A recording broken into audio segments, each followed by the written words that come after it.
الحمد لله الحمد لله رب العالمين، والصلاة والسلام على سيد الأنبياء والمرسلين. أما بعد، فأعوذ بالله من الشيطان الرجيم. بسم الله الرحمن الرحيم. قال الله تبارك وتعالى: ما كان محمد أبا أحد من رجالكم ولكن رسول الله وخاتم النبيين، وكان الله بكل شيء عليما.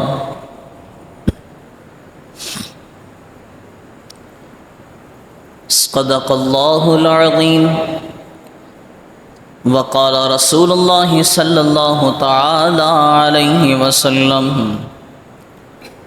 أنا خاتم النبيين لا نبي بعدي.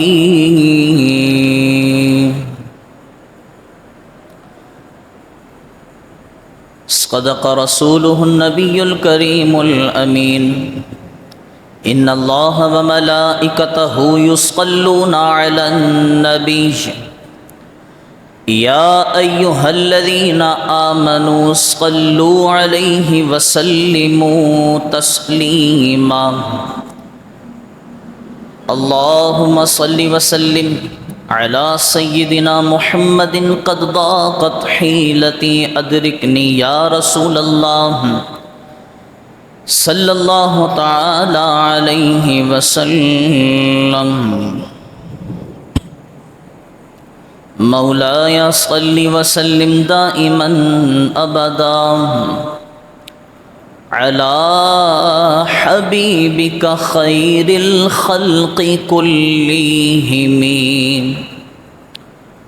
يا رب بالمصطفى بلغ مقاصدنا واغفر لنا ما مضى يا واسع الكرم. اوسع ذنب من بسر ساما مدد قبل ایدی مدد کعبہ و ایمان مدد. واہ کیا مرتبہ اے غوث ہے بالا تیرا، اونچے اونچوں کے سروں سے ہے قدم اعلیٰ تیرا. اور میرا خواجہ عطائے رسول ہے، وہ بہار چشت کا پھول ہے، وہ بہار گلشن فاطمہ، چمن علی کا نہال ہے. اور وہ سنگے گرا جو حائل ہے، رستے سے ہٹا کر دم لیں گے. ہم راہ حق کے رہرو ہیں، منزل پہ ہی جا کر دم لیں گے. ہر سمت مچلتی کرنوں نے افسون شب غم توڑ دیا. اب جاگ اٹھے ہیں دیوانے، دنیا کو جگا کر دم لیں گے. اور فرعون بنے جو پھرتے ہیں، ڈھاتے ہیں ظلم کمزوروں پر. ہم سرکش جابر لوگوں کو قدموں میں جھکا کر دم لیں گے. یہ بات عیا ہے دنیا پر، ہم پھول بھی ہیں تلوار بھی ہیں، یہ بات آیا ہے دنیا پر، ہم پھول بھی ہیں تلوار بھی ہیں، یا بزم جہاں مہکائیں گے یا خون میں نہا کر دم لیں گے۔ سوچا ہے کفیل اب کچھ بھی ہو ہر حال میں اپنا حق لیں گے، سوچا ہے کفیل اب کچھ بھی ہو ہر حال میں اپنا حق لیں گے، عزت سے جیے تو جی لیں گے یا جام شہادت پی لیں گے۔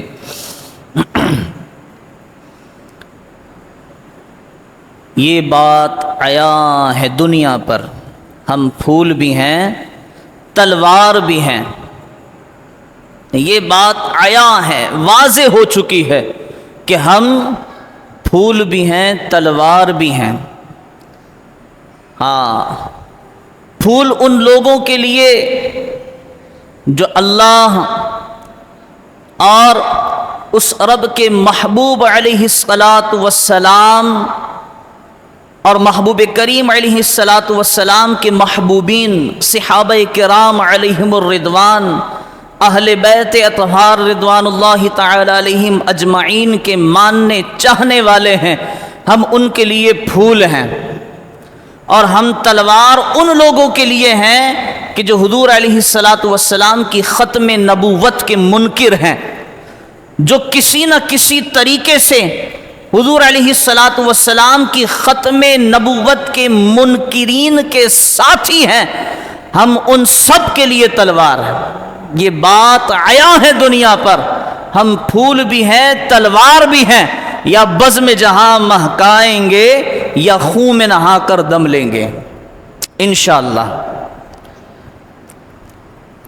برادران ملت اسلامیہ، آج 8 ستمبر یعنی گزشتہ جو دن گزرا، تاریخ گزری 7 ستمبر، یہ وہ عظیم الشان تاریخ ہے کہ جس تاریخ کو 20 سال کی انتھک محنت کے بعد، یعنی 1954 سے لے کر 1974 تک 20 سال کی انتھک محنت کے بعد علماء ذی احتشام نے پاکستان کی اسمبلی میں، پارلیمنٹ میں ایک قانون وہ پاس کروایا، لیکن اس میں عرصہ کتنا لگا؟ 20 سال، اور اس 20 سال کے عرصے میں کم و بیش 10,000 لوگ یہ کہتے ہوئے جام شہادت نوش کر گئے کہ عزت سے جیے تو جی لیں گے ورنہ جام شہادت پی لیں گے۔ 10,000 لوگ 20 سال کے عرصے میں۔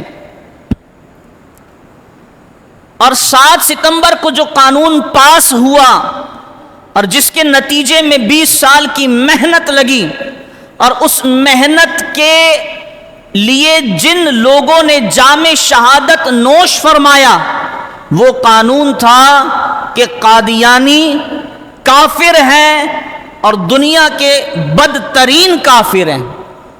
کیونکہ ایک ہوتا ہے سادہ کافر، یعنی وہ کسی عیسائی کے گھر میں پیدا ہوا، کسی ہندو کے گھر میں پیدا ہوا، کسی یہودی کے گھر میں پیدا ہوا، وہ سادہ سا کافر ہے، بڑا ہوا اور اپنے جو بھی اس کا مذہب ہے اس کفر پر وہ چلے جا رہا۔ ایک ہوتا ہے سادہ کافر، اور ایک ہوتا ہے مرتد، یعنی جو مسلمان ہونے کے بعد کفر کے راستے پر چل پڑے، اسے کہتے ہیں مرتد۔ اور حکم شرع ایک سادہ کافر کے مقابلے میں مرتد پہ زیادہ سخت ہوتا ہے، یعنی کافر تو کافر ہے، لیکن وہ جو مرتد ہے وہ دنیا کا بدترین کافر ہے، اور جو قادیانی ہے، یعنی مرتد وہ ہوتا ہے جو اسلام کو چھوڑ کر کفر کی طرف چلا گیا، اور جو قادیانی ہے وہ اس مرتد سے بھی زیادہ بدترین کافر ہے۔ یعنی سمجھانے کے لیے عرض کر دوں کہ کتا حلال ہے حرام ہے؟ حرام ہے بھئی، کتا حرام ہے، یہ سادہ سی بات ہے بھئی، کتا حرام ہے۔ تو کتا حرام ہے یعنی یہ مثال ہے مرتد کی۔ سور بدترین حرام، شدید حرام ہے، تو یہ مثال ہے قادیانیوں کی کہ قادیانی وہ بدترین کافر ہیں۔ اب یہ قانون پاکستان کی پارلیمنٹ میں، پاکستان کی اسمبلی میں جب پیش ہوا اور قائد ملت اسلامیہ الشاہ امام شاہ احمد النورانی صدیقی نور اللہ مرقدہ نے جب یہ قانون اسمبلی میں پیش کیا تو تاریخ 30 جون 1974 تھی، 30 جون 1974۔ جون، پھر اس کے بعد جولائی، پھر اگست اور پھر ستمبر کے 7 دن، یہ 2.25 مہینے اسمبلی میں بحث چلتی رہی کہ جناب ہم قادیانیوں کو کافر کیوں قرار دیں، قادیانیوں کو کافر کیوں قرار دیں۔ تو میں، آپ سبھی ماشاءاللہ ذی شعور لوگ ہیں، میرے سننے والے اور پوری پاکستان کی عوام سبھی ذی شعور ہیں کہ اس وقت پاکستان کی اسمبلی میں وہ کون لوگ تھے۔ ایک سوال ہے، مجھے جواب نہیں چاہیے، جواب آپ اپنے آپ سے لیں۔ وہ کون لوگ تھے پاکستان کی اسمبلی میں جو حضور علیہ السلام کی ختم نبوت کے منکروں کے حق میں 2.25 مہینے بحث کرتے رہے؟ وہ کون لوگ تھے؟ یہ سوال آپ اپنے آپ سے کریں۔ بات سمجھ میں آ رہی؟ ایک تو ہمیں تو بس یہ پتا نا بھائی 1974 7 ستمبر کو پاکستان کی اسمبلی میں ایک قانون پاس ہوا ہے اور اس قانون کے نتیجے میں قادیانی کافر ہیں۔ حکم شرع تو قادیانیوں پر پہلے سے ہی کفر کا فتویٰ دیتا ہے، لیکن آئین پاکستان کے تحت قادیانی کافر ہیں۔ لیکن 2.25 مہینے ایک قرارداد پر بحث چلتی رہی۔ اس بحث، وہ قادیانیوں کے حق میں بحث کرنے والے کون لوگ تھے؟ پارلیمنٹ میں بیٹھنے والے ہمارے اور آپ کے نمائندہ لوگ، جنہیں ہم نے منتخب کیا، جنہیں ہم نے اسمبلیوں تک پہنچایا، یعنی ہمارے بڑوں نے۔ اور آج بھی قادیانیوں کو پوری طرح سے سہولت فراہم کرنے والے وہ کون لوگ ہیں جو اسمبلیوں میں بیٹھے ہیں؟ 76 سال 76 ایئرس سندھ اسمبلی کو بنے ہوئے، اور 2018 تک، اگر آج سے آپ 5 سال پیچھے چلے جائیں، یعنی 71 سال میں آپ کی ملک کی صوبائی اسمبلی میں کوئی مسجد نہیں تھی۔ ہمارے ملک کا نام کیا ہے؟ اسلامی جمہوریہ پاکستان، اسلامی جمہوریہ پاکستان۔ اور 71 سال میں ملک پاکستان کی اسمبلی میں کوئی مسجد ہی نہیں تھی۔ ان اسمبلیوں میں ہولی کھیلی جا رہی تھی، ان اسمبلیوں میں دیوالی منائی جا رہی تھی، ان اسمبلیوں میں نہ جانے کون کون سے تہوار منائے جا رہے تھے، لیکن اگر نہیں تھا تو بس مسجد نہیں تھی۔ اب یہ سوچنے کی بات ہے، جنہوں نے نہیں بنائی یا بننے نہیں دی، وہ کون لوگ تھے؟ ایک سادہ سا سوال ہے میرا، میں بالکل خالصتاً اسلامی گفتگو مسجد اور ختم نبوت کے حق میں. تو اب آپ بتائیے کہ جو اپنی اسمبلیوں میں مسجد نہ بننے دیں یا نہ بنائیں تو پھر وہ آپ کی ملک کی مساجد پر کس طرح حفاظتی اقدامات کر سکتے ہیں؟ یہ سوچنے والی بات ہے نا. پھر وہ لوگ جو حضور علیہ الصلوۃ والسلام کی ختم نبوت کے لیے 2 مہینہ بحث کریں، یہ تو 2 مہینے میں آپ سے کہہ رہا ہوں. آپ چلیں یہ بتائیے کہ ایک شخص کھڑا ہوتا ہے اور کھڑا ہو کر کے وہ کہتا ہے بھائی میں اللہ کا نبی ہوں، معاذ اللہ مجھ پر ایمان لے آؤ. بہت سارے لوگ اس پر ایمان لے بھی آتے ہیں اور اس کے مقابلے میں حضور علیہ الصلوۃ والسلام کے چاہنے والے ماننے والے 1954 میں ملک پاکستان میں سڑکوں پر آتے ہیں تو ان لوگوں پر گولیاں چلانے والے، 10,000 مسلمانوں کو شہید کرنے والے، حضور کی ختم نبوت کا نعرہ لگانے والے لوگوں پر گولیاں چلانے والے کون لوگ تھے؟ ایک سادہ سا سوال ہے، آج کی تقریر سوال. آپ اپنے آپ سے پوچھیں، اپنے بڑوں سے پوچھیں کہ وہ کون لوگ تھے جنہوں نے حضور کی ختم نبوت کے پروانوں پر گولیاں چلا دیں؟ وہ کون لوگ تھے جنہوں نے مسجدوں میں رقص کروا دیے؟ وہ کون لوگ تھے کہ جب 1970 میں علماء کرام نے قادیانیوں کے لیے مسجدوں سے، ممبروں سے، مصلوں سے آوازیں بلند کی کہ قادیانی کافر ہیں، اور عوام اپنے حق کے لیے بولے کہ عوام مسلمان، یہی سچا مذہب ہے اسلام اور یہی سچا دین ہے، قادیانی کافر ہیں. تو وہ کون لوگ تھے؟ ان علماء پر 1974 میں ان علماء پر مسجدوں میں جوتوں سمیت گھس کر کریک ڈاؤن کرنے والے. یہ ہمارا ایک سادہ سا سوال ہے.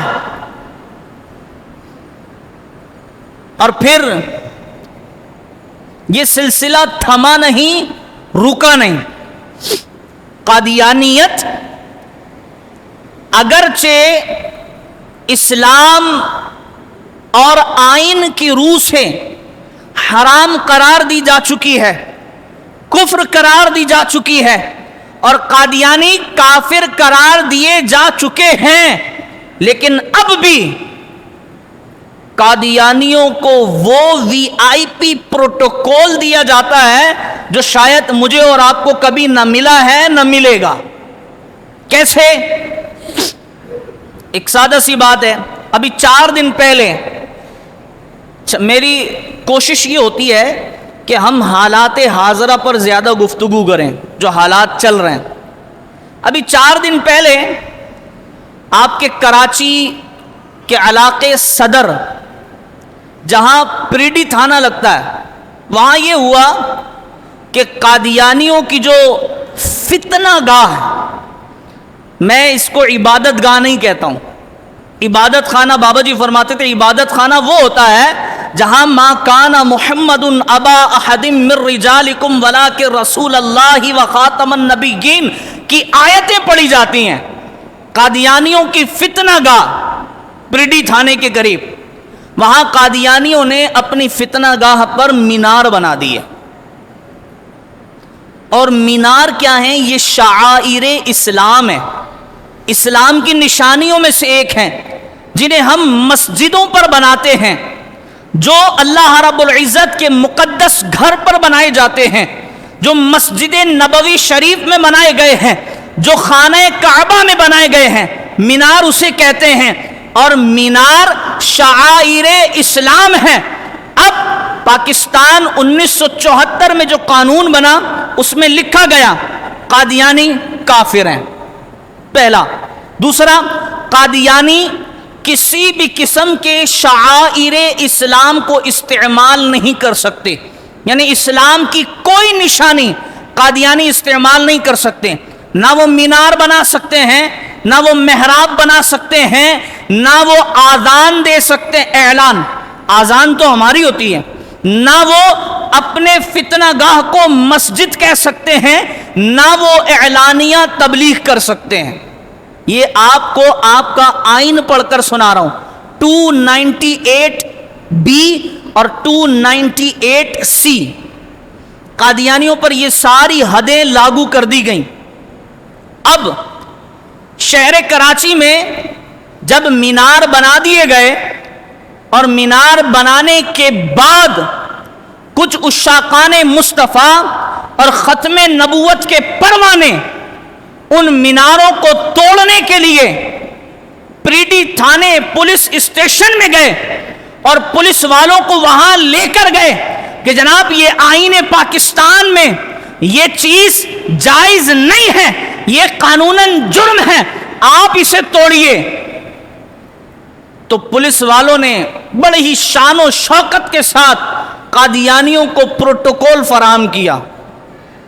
یہ ہمارے ملک کا حال ہے، بڑی شان و شوکت کے ساتھ قادیانیوں کو پروٹوکول فراہم کیا۔ دنیا نے دیکھا، ویڈیو بن گئی، قادیانی اپنی فتنہ گاہ سے نکل کر فائرنگ کرتے رہے۔ پھر جب کچھ عشاقان مصطفیٰ، ان کے دل میں یہ جذبہ جاگا کہ ہم ممتاز قادری والے ہیں، ہم غازی تنویر قادری والے ہیں، ہم غازی علم الدین شہید والے ہیں، ہم غازی عامر چیمہ والے ہیں، جب ان کے دل میں یہ جذبہ جاگا اور ختم نبوت کی وہ شمع اجاگر ہوئی تو ان دیوانوں نے چڑھ کر وہ مینار توڑ دیے۔ اب ہونا کیا چاہیے تھا؟ ہونا یہ چاہیے تھا، پہلے تو ہم اپنا موقف رکھ دیں کہ ہم مسجد و محراب سے کبھی بھی اس بات کی یہ بات نہیں کریں گے جناب کہ آپ سارے کھڑے ہوں اور قادیانیوں کے کسی محلے میں گھس کر قادیانیوں کو آگ لگا دیں، قادیانیوں کی فتنہ گاہوں کو آگ لگا دیں۔ ہم اس چیز کے حق میں نہیں، لیکن اگر کوئی عاشق رسول ایسا کرتا ہے تو ہم اس کے ساتھ کھڑے ہیں۔ ہاں، اب انہوں نے یہ کر دیا، فائرنگ بالکل سامنے ہوٹل کھلا ہے، ٹریفک چل رہا ہے اور ایک شخص نکل کر فائرنگ کرتا ہے، اس کو پکڑنے والا جو آئین پاکستان پر عمل پیرا ہوتا ہے، ان 3 عشاقان مصطفیٰ کو پکڑ کر کے تھانے میں بند کر دیا جاتا ہے۔ یہ ہے پاکستان، یہ ہے آئین پاکستان، اور یہ ہیں وہ مسلمان کہ جن کے سامنے سارا معاملہ ہوتا ہے۔ تو اب جب حضور علیہ الصلوۃ والسلام، پچھلے جمعے کی طرف میں آپ کو لے کر جا رہا ہوں کہ پچھلا جمعہ ہم نے عرض کیا تھا کہ جب حضور علیہ الصلوۃ والسلام کی ختم نبوت پر پہرا دیا جا رہا تھا اور حضور علیہ الصلوۃ والسلام کی ختم نبوت کو ریاستی سطح پر پہرا دیا گیا اور یہ آئین پاس کیا گیا، تو پاکستان نے دوسرے ملکوں کو قرضہ دیا تھا، اور آج پاکستان بھیک کا کٹورا لے کر پوری دنیا کے آگے بھاگ رہا۔ یہ سب کس وجہ سے ہے؟ اس کی صرف ایک وجہ ہے، صرف اور صرف ایک وجہ ہے، حضور علیہ الصلوۃ والسلام کے دین سے غداری۔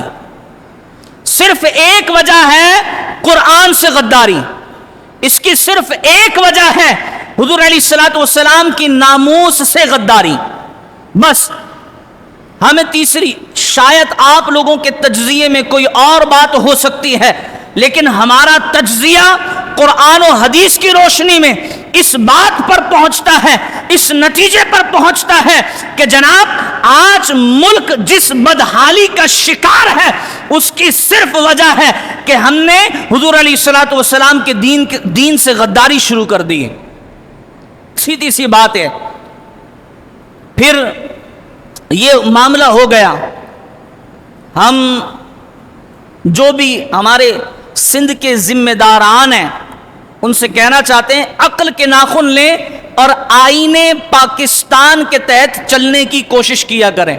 جو قادیانی کافر ہیں ان کے ساتھ ویسا ہی سلوک کیا جائے۔ آج دیکھیں، آئین ہے کہ قادیانی اپنے آپ کو مسلمان نہیں کہہ سکتے، آئین ہے نا، کہیں آپ نے سنا ہے قادیانی اپنے آپ کو قادیانی کہتے ہوں؟ وہ کیا کہتے ہیں؟ احمدی مسلم۔ قادیانی اپنے آپ کو کیا کہتے ہیں؟ احمدی مسلم۔ نہیں، احمدی مسلم ہم ہیں، احمدی مسلم ہم ہیں۔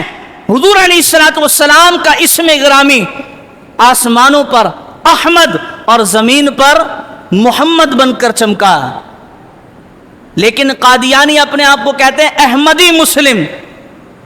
آئین پاکستان کہتا ہے یہ اپنے آپ کو مسلمان نہیں کہہ سکتے، لیکن آج وہ کہہ رہے ہیں۔ اور میں اور مجھ جیسے کئی لاکھوں کروڑوں لوگ، ان کے دل میں نرم گوشہ ہے، ان کے دل میں نرم گوشہ ہے کہ نہیں یار، اتنا بھی سخت نہیں ہونا چاہیے، اتنا بھی شدت پسند نہیں ہونا چاہیے۔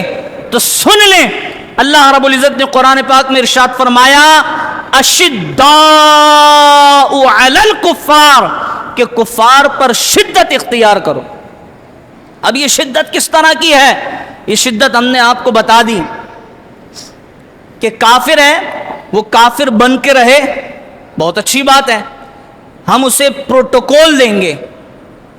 کافر ہے وہ کافر بن کر رہے، قادیانی ہے وہ قادیانی بن کر رہے، کوئی اور ہے ہندو ہے وہ ہندو بن کر رہے، جو بھی اس کا اپنا مذہب ہے وہ بن کر رہے، اسے پروٹوکول دیا جائے گا۔ اور جب وہ مسلمانوں میں گھسنے کی کوشش کرے گا تو پھر ہمارا رویہ، ہمارا موقف اتنا ہی شدت پسندانہ ہوگا جتنا آج ہے، کل تھا اور کل بھی رہے گا انشاءاللہ۔ یہ تو بات رہی آپ کے 7 ستمبر 1974 کے قانون کے مطابق کہ ہم نے ختم نبوت پر جس طرح اس وقت پہرا دیا تھا، آج بھی ہم پہرا دیں گے انشاءاللہ۔ اونچی بولیں، ہاں، جس طرح ختم نبوت پر جانیں ہم نے اس وقت قربان کی تھیں، آج بھی ہم حضور کی ختم نبوت پر جانیں قربان کرنے کے لیے تیار ہیں۔ وہ امام مالک رضی اللہ عنہ سے کسی نے پوچھا نا، وقت کے خلیفہ نے، بادشاہ نے پوچھا کہ امام صاحب، حضور علیہ الصلاۃ والسلام کی ناموس پر حملہ ہو جائے، آپ کی عزت پر حملہ ہو جائے تو امت کے لیے کیا ہے، کیا حکم ہے، امت کو کیا کرنا چاہیے؟ تو امام مالک رضی اللہ عنہ فرماتے ہیں کہ امت کو چاہیے اس کا بدلہ لے، امت کو چاہیے اس کا بدلہ لے۔ پھر وقت کے خلیفہ نے پوچھا کہ حضور والا، اگر امت بدلہ نہ لے سکے، اگر امت کے پاس اتنی طاقت نہ ہو، اگر امتی ہم جیسے پاکستانی ہو تو پھر کیا کریں؟ تو امام مالک رضی اللہ عنہ کا وہ فتویٰ اور وہ ارشاد جس نے تاریخ کو سنہرے الفاظوں میں لکھا، کہ جس لفظ کو، جس جملے کو لکھا گیا کہ جناب وہ جو پہرا نہ دے سکے، وہ جو بدلہ نہ لے سکے، پھر کیا کرے؟ پھر یہ کرے، امام مالک فرماتے ہیں اس امتی کو، اس امت کو چاہیے اجتماعی طور پر سارے کے سارے مل کر ایک جگہ جمع ہو، اور جمع ہونے کے بعد سب کے سب زہر پی کر مر جائیں۔ حضور کی عزت و ختم نبوت کا معاملہ اتنا حساس ہے، لیکن ہم نے اس مسئلے کو سمجھا ہی کچھ نہیں، ہم نے حضور کی ختم نبوت کو سمجھا ہی کچھ نہیں، ہم نے حضور کی ختم نبوت کو چڑھا دیا سیاست کی بھیٹ۔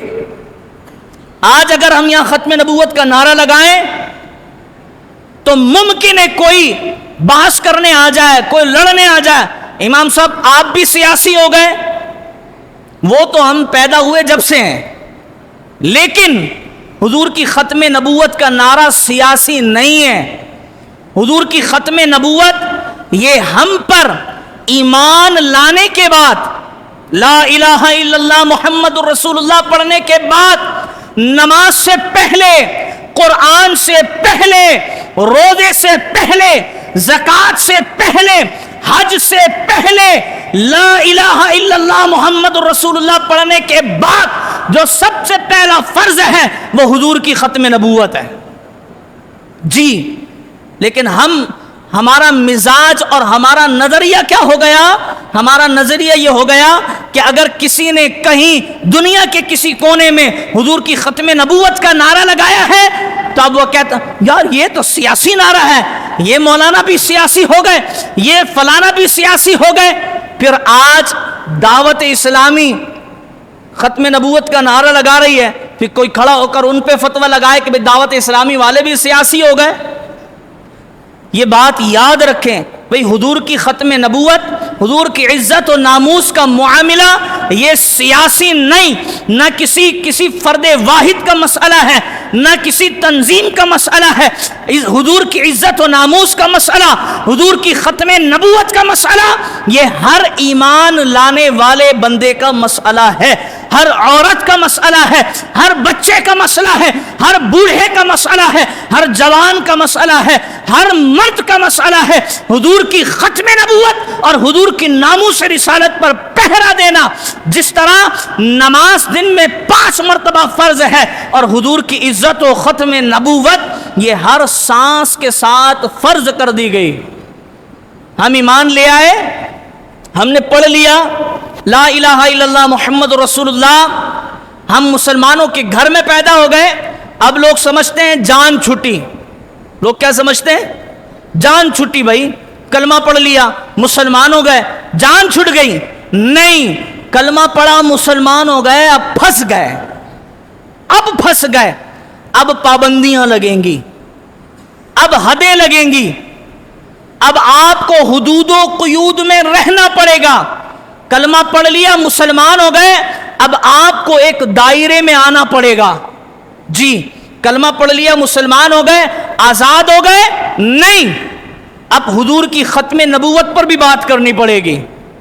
وہ میں اکثر سناتا ہوں واقعہ کہ بھائی حضرت حبیب بن زید رضی اللہ تعالیٰ عنہ، دیکھیں آج کے دور کا اگر کوئی شخص ہوتا تو وہ یہ کہہ دیتا، میرے جیسا بیکار آدمی وہ یہ کہہ دیتا کہ حضرت حبیب بن زید رضی اللہ تعالیٰ عنہ نے اپنے کسی سیاسی مفاد کے لیے اپنی جان دی ہے، اپنے بچوں کو بڑی بڑی ذمہ داریوں پر لگانے کے لیے جان دی ہے، اپنے بچوں کو سرکاری عہدوں پر فائز کرنے کے لیے جان دی ہے۔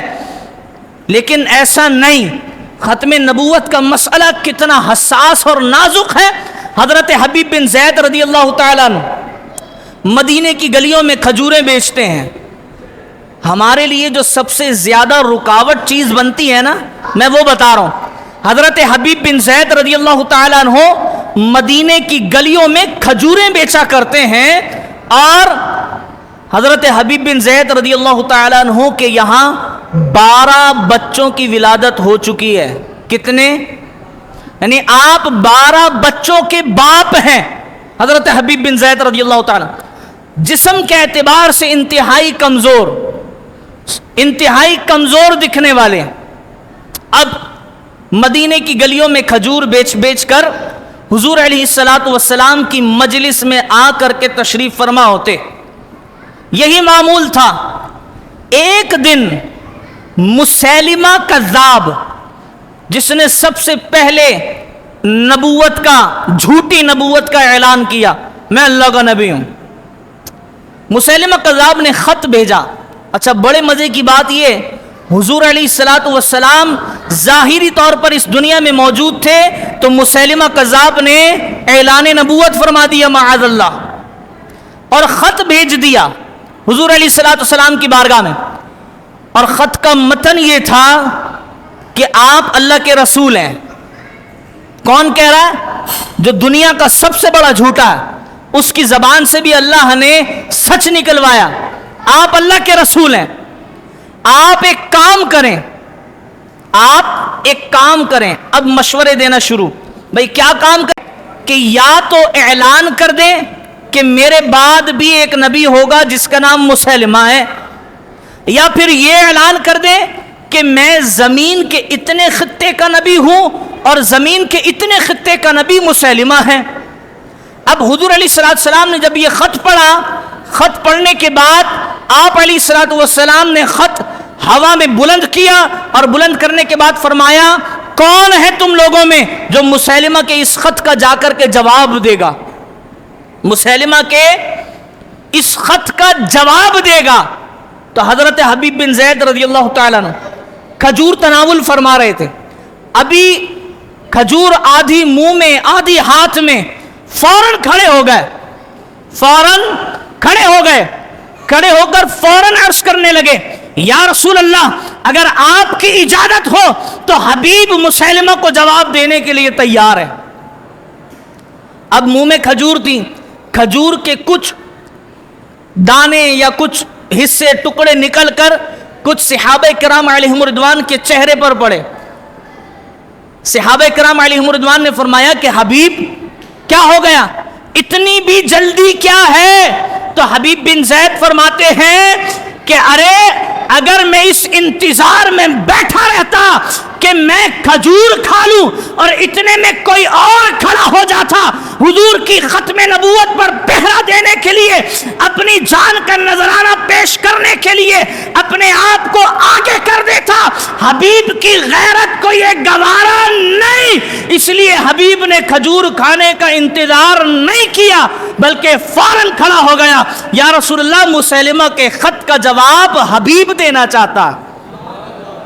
آگے ہوا کیا میں مختصر کر کے سنا رہا ہوں۔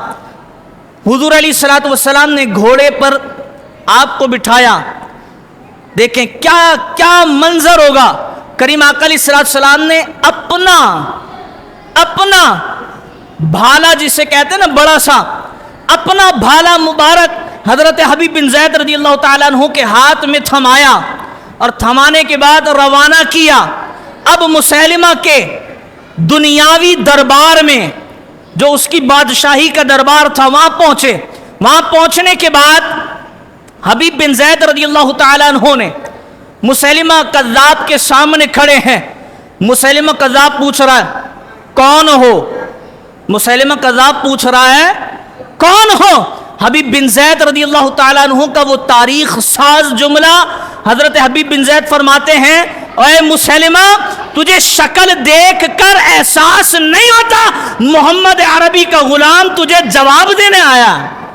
یہ حبیب بن زید، اب یہ بات ہو گئی بھئی کیا جواب لائے ہو؟ جواب کیا ہے؟ تو حضرت حبیب بن زید رضی اللہ تعالیٰ عنہ آپ فرماتے ہیں جواب کیا ہونا ہے؟ جواب وہی ہے اشہد ان محمد عبدہ ورسولہ، اور لا نبی بعدہ، ان کے بعد کوئی نبی نہیں، وہی اللہ کے سچے رسول ہیں، وہی خاتم النبیین ہیں۔ اب مسیلمہ بھائی اس کے مسیلمہ کے سامنے کھڑے ہو کر کوئی یہ بات کہہ دے کہ حضور ہی خاتم النبیین ہیں، وہ تو آگ لگ جائے گی۔ مسیلمہ نے کہا کہ حبیب تمہیں خیال ہے کہاں کھڑے ہو؟ حبیب توجہ ہے کہاں کھڑے ہو؟ تو حبیب بن زید رضی اللہ تعالیٰ فرماتے ہیں کہ اے مسیلمہ تو کیا بات کرتا ہے، میں کہاں کھڑا ہوں؟ تو مسیلمہ کہتا ہے بھئی دیکھو پیچھے دیکھو، یہ تلواریں بھی میری ہیں، یہ نیزے بھی میرے ہیں، یہ ڈھالیں بھی میری ہیں، یہ بھالے بھی میرے ہیں۔ حبیب بن زید فرماتے ہیں کہ اے مسیلمہ تو مجھے پیچھے دیکھنے کی بات کرتا ہے، حبیب نے تو پیچھے وہاں نہیں دیکھا جہاں 12 بچے چھوڑ کر کے آیا تھا۔ کوئی بچہ دودھ پیتا ہے، کوئی بچہ ابھی دودھ سے فارغ ہوا ہے، حبیب نے وہاں نہیں دیکھا، حبیب تیرے دربار میں پیچھے مڑ کر دیکھے گا؟ یہ حبیب بن زید رضی اللہ تعالیٰ عنہ کے ساتھ ہوا کیا ہے؟ مسیلمہ نے پوچھا ہاں بھائی تم مانتے ہو اللہ کے نبی آخری نبی ہیں؟ تو آپ فرماتے ہیں اشہدو ان، میں گواہی دیتا ہوں آخری نبی ہیں۔ پھر مسیلمہ کہتا ہے کیا تم گواہی دیتے ہو میں بھی اللہ کا نبی ہوں؟ اللہ کمال کر دیا۔ حبیب بن زید فرماتے ہیں میں نے تو کچھ سنا ہی نہیں، تو کہتا کیا ہے؟ میں نے تو سنا ہی نہیں، تو کہتا کیا ہے؟ پھر پوچھا بھائی تم گواہی دیتے ہو اللہ کے نبی آخری نبی ہیں؟ کہنے لگا اشہدو ان، میں گواہی دیتا ہوں۔ پھر فرمایا میں اللہ کا نبی ہوں، گواہی دیتے ہو؟ پھر کہتے ہیں کہ میں نے تو سنا ہی نہیں، تو کہتا کیا ہے؟ حضرت حبیب بن زید کا پہلے ہاتھ کاٹا گیا، پھر بازو، پھر کندھے سے کاٹ دیا گیا، پھر دوسرا ہاتھ، پھر ایک پیر، پھر دوسرا پیر، پھر کان کاٹے گئے، پھر ناک کاٹی گئی، پھر ہونٹ کاٹے گئے۔ یہ ختم نبوت پر پہرا دینے والے پہلے شہید حضرت حبیب بن زید، آپ نے شہید ہو کر کے یہ بتا دیا کہ لوگوں سن لو، حضور کی ختم نبوت کا مسئلہ یہ کسی تنظیم کا مسئلہ نہیں، یہ کسی فرد واحد کا مسئلہ نہیں، یہ ایمان کا مسئلہ ہے۔ اور جب حبیب بن زید دنیا سے گئے ہیں تو پیارے آقا نے فرمایا کہ لوگوں سن لو، آج میرا حبیب دنیا سے چلا گیا ہے، آج میرا حبیب جام شہادت پی گیا ہے، آج میرے حبیب کا یہ مقام ہے کہ جنت کے 8 دروازے منتظر ہیں کہ حبیب ہمارے میں سے داخل ہو جائے۔ یہ ہے حضور کی ختم نبوت کا مسئلہ۔ تو حضور کی ختم نبوت کا مسئلہ سیاسی، بولو جی، حضور کی ختم نبوت کا مسئلہ سیاسی نہیں ہے۔ ہمیں اپنے ذہنوں سے اس بات کو نکالنا پڑے گا کہ حضور کی ختم نبوت کا مسئلہ سیاسی نہیں ہے۔ ہاں، لیکن حضور کی ختم نبوت پر پہرا جس طرح 1974 میں علماء کرام نے اسمبلی میں پہنچ کر دیا، علماء نے دیکھا بھئی 1954 سے 1974 20 سال ہو گئے، یہ قادیانی تو ہمارے اوپر حاوی ہوتے چلے جا رہے ہیں، کیا کریں بھئی؟ کریں یہ اسمبلی میں پہنچو، ان کو کافر ڈکلیئر کرو۔ یہاں بات آ کر کے ختم ہوئی۔ تو آج بھی ختم نبوت پر پہرا دینے کی اگر کوئی جگہ ہے تو وہ پاکستان کی اسمبلی ہے۔ یہ بات علماء کرام نے 1974 میں ہی بتا دی تھی۔ اللہ رب العزت، ہم آئندہ جمعہ اس سے آگے انشاءاللہ چلیں گے اور یہ قادیانیت پر انشاءاللہ اس کا بھی پوسٹ مارٹم کریں گے۔ تو اللہ رب العزت ہمیں عمل کی توفیق نصیب فرمائے۔